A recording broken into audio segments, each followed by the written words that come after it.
Buenas tardes, el tema que presentaremos hoy es la hemodinámica y la conservación de la energía. La hemodinámica es una ciencia que estudia el flujo de la sangre en el sistema cardiovascular. Esto aplica en la conservación de energía para el estudio de la sangre. Una aneurisma es una dilatación anormal de la arteria aorta que aumenta el radio local y altera la velocidad y su presión del flujo. La relación entre área, velocidad y presión.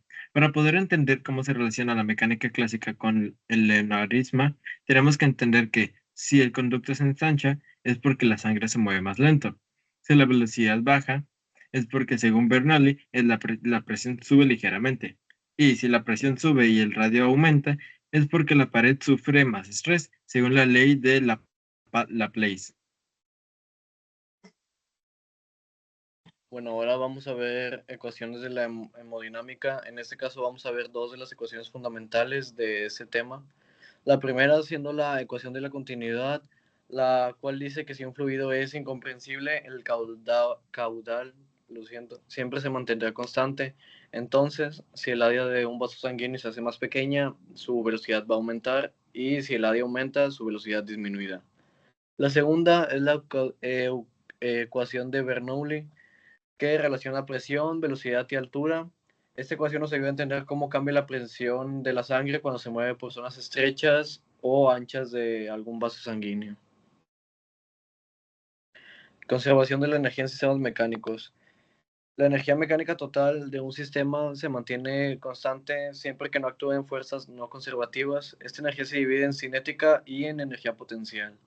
La idea principal es que si un objeto gana energía cinética, significa que perdió energía potencial y al revés. Esto es un simple intercambio entre las constantes K y la constante U. Teorema del trabajo y la energía. Este teorema dice que el trabajo neto hecho sobre un objeto es igual a un cambio en su energía cinética y cuando hay fuerzas conservativas como la gravedad, su trabajo se relaciona con cambios en energía potencial. Si además hay fuerzas no conservativas como la fricción, su trabajo también se le sumará a sus cambios en la energía. Bueno, para continuar, vamos a ver cómo el principio de la conservación de la energía nos lleva a la ecuación de Bernoulli. Bueno, como ya mencionó mi compañero, la importancia de la ecuación de continuidad es dada por un caudal constante, que es un volumen finito sobre la variación del tiempo, y sustituyendo el volumen, como consideramos un cilindro, ¿verdad? En ese volumen finito, es el área, que es dada por pi por radio al cuadrado, y el desplazamiento, ¿verdad? Que es como la altura en este caso, y obtenemos ya eh, la ecuación de continuidad, la relación del área y la velocidad. Bueno, en este diagrama de la ecuación de Bernoulli vemos las variables que se consideran para, pues, ver este principio. Vemos que hay áreas sombreadas que son en este caso el volumen finito, los desplazamientos, y como es importante mencionar que la energía potencial está actuando mediante la fuerza de la gravedad, ¿verdad? Y pues el trabajo neto es dada por la diferencia de presiones. Bueno, el primer paso para llegar a la ecuación de Bernoulli es calcular pues el trabajo dada por las fuerzas de presión, y pues recordando la fórmula de la presión, que es fuerza sobre un área, eh, se, se sustituye en la fuerza, y esta diferencia de presiones pues es el que da pues esa variación del trabajo, ¿verdad? El trabajo neto. Y como consideramos el fluido como incompresible, o sea que la densidad va a ser constante en en cada sección del trayecto, pues el volumen pues va a ser constante. Entonces, para el cambio de la energía cinética, sustituyendo la masa por densidad por volumen, dado por la fórmula de la densidad, y el cambio de la energía potencial, como ya mencioné, pues está influido principalmente por la fuerza de la gravedad y la variación de la altura, por lo mismo. Y aplicando la teorema del trabajo y energía, eh, ya sustituimos las ecuaciones previas y al igualarla y eliminar lo del volumen, se obtiene la ecuación de Bernoulli, que permanece constante, ¿verdad? Cada sección. Muy bien. Ahora pasamos a un problema razonado para aplicar más que nada los conceptos y la teoría ya vista en la presentación, donde dice, considera un segmento de la aorta horizontal donde el flujo de la sangre se puede moldear de manera ideal, fluido comprensible, sin fricción y flujo laminar constante. La aorta normal tiene un radio interior de 1 centímetro. Un aneurisma ha causado una dilatación en un punto específico, aumentando el radio de la sección transversal a un R2, que es 1.5 centímetros. La velocidad promedio de la sangre en la sección normal, o sea, el R1, es de 30 centímetros por segundo. Y la presión sanguínea absoluta en esta sección es o sea, presión 1, 16 kilopascales. Muy bien, los datos que nos dan en este problema son el radio normal, que es afuera del aneurisma, de 1 centímetro o 0.1 metros. El radio del aneurisma, que es el R2, de 1.5 centímetros o 0.15 metros. La velocidad en el radio normal, que es de 30 centímetros por segundo o 0.3 metros por segundo. La presión en el radio normal de 16 kilopascales o 16.000 pascales. Y la densidad de la sangre, que es siempre constante, de 1060 kilogramos por metro cúbico. Las preguntas son la velocidad promedio de la sangre en la zona del aneurisma, o sea, la B2. ¿Cuál es la presión absoluta, o sea, la presión 2 en la zona del aneurisma? Y la variación de la presión y qué implicaciones tiene para el riesgo de ruptura.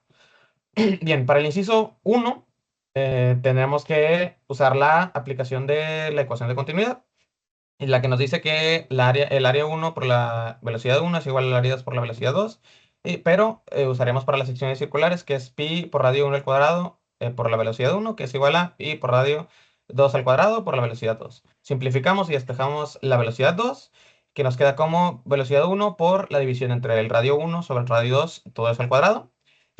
Tuvimos los valores, simplificamos los radios, que nos queda como 0.3 metros por segundo por 1 sobre 15 sobre 1.5, perdón, al cuadrado. Y ya al cuadrado nos queda 0.3 por 1 sobre 2.25 y la velocidad 2 nos da 0.13 periódico metros por segundo. Bien, para el segundo inciso tenemos que usar la ecuación de Bernoulli.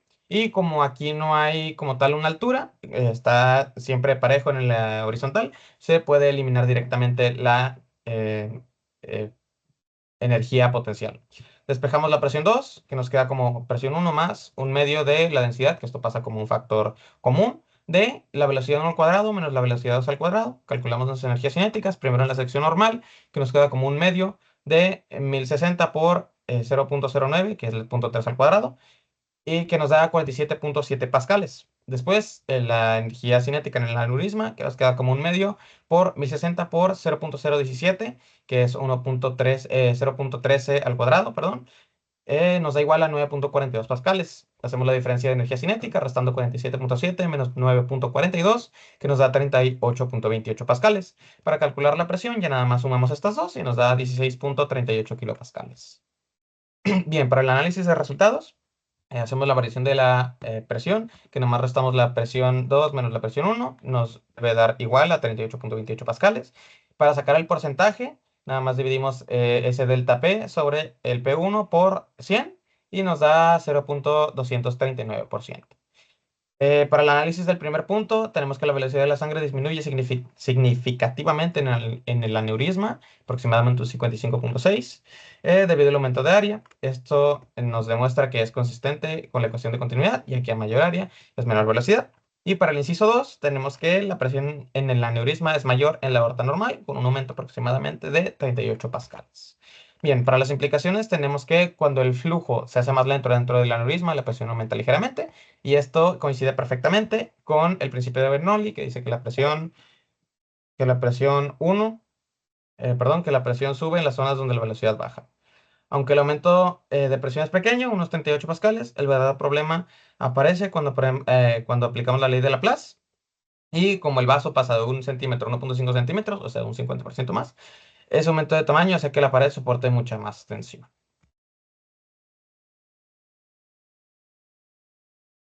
Bueno, ahora tenemos los usos de la conservación de energía en la ingeniería.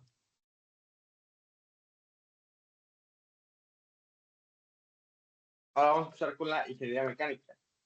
Aquí, en la ingeniería mecánica, esto nos ayuda a optimizar y analizar motores, turbinas y sistemas térmicos. Esto con la finalidad de convertir energía de calor en electricidad en sistemas de cogeneración. Esto también nos ayuda a estudiar el movimiento de mecanismos complejos mediante métodos energéticos y también para calcular fricción, frenado y pérdidas en equipos mecánicos, mejorando su rendimiento.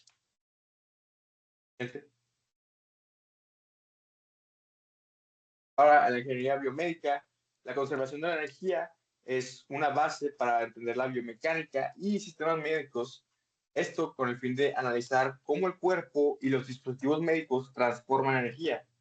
También se usa para entender el flujo sanguíneo por medio de Bernoulli, para poder aplicar prótesis y órtesis y ver cómo almacenan y liberan energía.